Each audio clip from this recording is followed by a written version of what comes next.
Let's do a Fox Terrier pet trim. Archie used to get hand stripped, but he's getting a little older now. So I do a 2 clipper comb on him, and I also card out the undercoat to try and keep his texture and color. Notice that I am blending down the outside of the leg, not at the hip.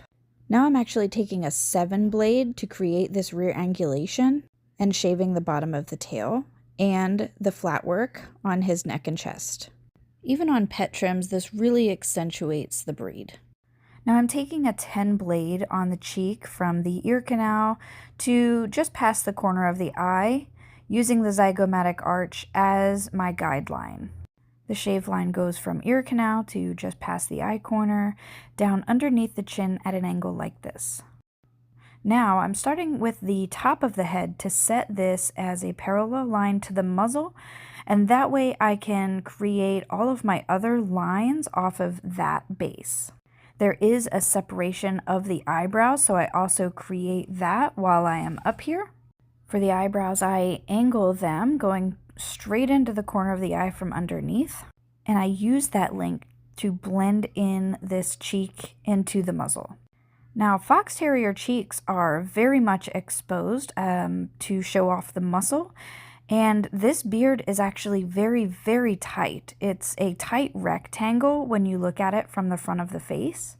The beard is really only from the canine forward. I'm going to come in and really tighten up this rear angle and aim my shears down to make these hocks look shorter. They are supposed to have well let down hocks. They are also supposed to look like they are up on their toes. If you look closely at a show Fox Terrier, they actually have almost poodle-like feet.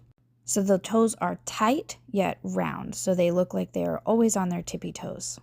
Notice how tight I take this shoulder and blend the leg down from the widest part of that shoulder. Again, this is a pet trim, so it is a little bit tighter than a show or a competition Fox Terrier.